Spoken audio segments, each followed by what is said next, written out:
ಇಡೀ ಜಗತ್ತನ್ನೇ ತಲ್ಲಣಗೊಳಿಸಿದಂತಹ ಮಹಾಮಾರಿ ಕೋವಿಡ್ ಮತ್ತೆ ವಕ್ಕರಿಸಿದೆ. ರಾಜ್ಯದಲ್ಲಿ ಒಂದೊಂದೇ ಕೇಸ್ಗಳು ಈಗಾಗಲೇ ದಾಖಲಾಗ್ತಾ ಇದ್ದು ರಾಜ್ಯದಲ್ಲಿ ಕೊರೋನಾ ಕೇಸ್ಗಳ ಸಂಖ್ಯೆ ಏರಿಕೆಯಾಗಿದೆ. ಇಂದು ಮತ್ತೆ 37 ಕೊರೋನಾ ಕೇಸ್ಗಳು ಪತ್ತೆಯಾಗಿದ್ದಾವೆ. ರಾಜ್ಯದಲ್ಲಿ 37 ಕೇಸ್ಗಳು ಪತ್ತೆಯಾಗಿದ್ದು ಕೋವಿಡ್ ಬಗ್ಗೆ ಭಯ ಪಡುವ ಅವಶ್ಯಕತೆ ಇಲ್ಲ. ಈಗಾಗಲೇ ಕಮ್ಯುನಿಟಿಯಲ್ಲಿ ಇಮ್ಯುನಿಟಿ ಇದೆ ಅಂತ ಹೇಳಿಕೆಯನ್ನ ನೀಡಿದ್ದಾರೆ ಡಾಕ್ಟರ್ ಸಿಎನ್ ಮಂಜುನಾಥ್. ನೆಗಡಿ ಕೆಮ್ಮು ಇರೋರು ಮಾಸ್ಕ್ ಅನ್ನ ಹಾಕಿಕೊಳ್ಳಿ. ಸಂಸದ ಡಾಕ್ಟರ್ ಸಿಎನ್ ಮಂಜುನಾಥ್ ಹೇಳಿಕೆಯನ್ನ ನೀಡಿದ್ದಾರೆ. ಒಟ್ಟಾರೆಯಾಗಿ ಈಗಾಗಲೇ ಕೋವಿಡ್ ಪ್ರಕರಣಗಳು ದಾಖಲಾಗ್ತಾ ಇದ್ದು ಈ ಕೇಸ್ಗೆ ಸಂಬಂಧಪಟ್ಟಂತೆ ರಿಯಾಕ್ಟ್ ಮಾಡಿದ್ದಾರೆ. ರಾಜ್ಯದಲ್ಲಿ ಕೊರೋನಾ ಕೇಸ್ಗಳ ಸಂಖ್ಯೆ ದಿನದಿಂದ ದಿನಕ್ಕೆ ಹೆಚ್ಚಾಗ್ತಾ ಇದೆ. ಇನ್ನು ಈ ಬಗ್ಗೆ ಮಾತನಾಡಲಿಕ್ಕೆ ನಮ್ಮ ಜೊತೆ ಸಂಸದರು ಹಾಗೂ ಖ್ಯಾತ ವೈದ್ಯರಾಗಿರ್ತಕ್ಕಂಥ ಡಾಕ್ಟರ್ ಸಿಎನ್ ಮಂಜುನಾಥ್ ಅವರಿದ್ದಾರೆ. ಅವ್ರನ್ನೇ ಮಾತನಾಡ್ತೇನೆ.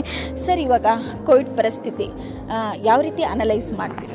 ಇಲ್ಲ, ಇವಾಗ ಏನಾಗಿದೆ, ಈಗ ಕೋವಿಡ್-19 ವೈರಸ್ ಏನಿದೆ, ಈಗ ಮೊದಲನೇ ಅಲೆ ಏನಿತ್ತು, ಎರಡನೇ ಅಲೆ ಏನಿತ್ತು, ಅದೇ ಬೇರೆ. ಇವಾಗ ಏನಾಗಿದೆ, ಈಗ ನಮ್ಮ ಕಮ್ಯುನಿಟಿನಲ್ಲಿ ಇಮ್ಯುನಿಟಿ ಇದೆ. ಒಂದು ಕೋವಿಡ್ ಬಂದಿಂದ ಇಮ್ಯುನಿಟಿ ಬಂದಿದೆ. ಇನ್ನು ಕೆಲವರು ವ್ಯಾಕ್ಸಿನೇ 90% ವ್ಯಾಕ್ಸಿನ್ ಎಲ್ಲ ತೆಗೆದುಕೊಂಡಿದ್ದಾರೆ. ಬಂದಿರತಕ್ಕಂಥ ಕೆಲವರಿಗೆ ಕೋವಿಡ್ ವೈರಸ್ ಇನ್ಫೆಕ್ಷನ್ ಏನಿದೆ ಅದು ಏನು ಅಂತ ಗಾಬರಿ ಪಡೋ ಅವಶ್ಯಕತೆ ಇಲ್ಲ. ಅದು ಹೊಸ ತಳಿ ಏನಲ್ಲ, ಅದು ಸಬ್ ವೇರಿಯಂಟ್ ಅಂತ ಅಷ್ಟೇ. ಅದರಿಂದ ಲಂಗ್ ಇನ್ವಾಲ್ವ್ಮೆಂಟ್ ಏನಿಲ್ಲ. ಸೊ ಇವಾಗ ನಾವು ಜಾಸ್ತಿ ಜನ ಟೆಸ್ಟ್ ಮಾಡಲಿಕ್ಕೆ ಹೋದರೆ ಈ ಕೇಸಸ್ ಇನ್ನೂ ಜಾಸ್ತಿ ಇರುತ್ತೆ. ಇವಾಗ ನೀವು 1,000 ಜನಕ್ಕೆ ಟೆಸ್ಟ್ ಮಾಡಿದರೆ ಅದರಲ್ಲಿ 5 ಜನ ಬರ್ಬೋದು. ಈಗ ನೀವು 1,00,000 ಜನರಿಗೆ ನೀವು ಚೆಕಪ್ ಮಾಡಿದರೆ ಸುಮಾರು ಒಂದು 200-300 ಜನರಿಗೆ ಬರ್ಬೋದು. ಅದರಿಂದ ಭಯ ಪಡೋಗಿಲ್ಲ. ಆ ಥರ ಯಾವುದು, ಯಾಕೆಂದರೆ ಎಲ್ಲೂ ಕೂಡ ICU ಅಡ್ಮಿಷನ್ಸ್ ಇಲ್ಲ, ಡೆತ್ಸ್ ಏನಾಗಿಲ್ಲ.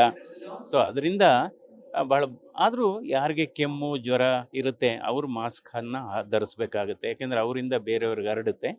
ಅದರಿಂದ ಏನು ಆತಂಕ ಪಡುವ ಅವಶ್ಯಕತೆ ಏನಿಲ್ಲ. ಬಟ್ ಅಂದರೆ ನಮ್ಮ ಜನರ ಮನಸ್ಸಲ್ಲಿ ಇನ್ನೂ ಕೋವಿಡ್ ಅನ್ನೋದು ಭಯ ಇದೆ.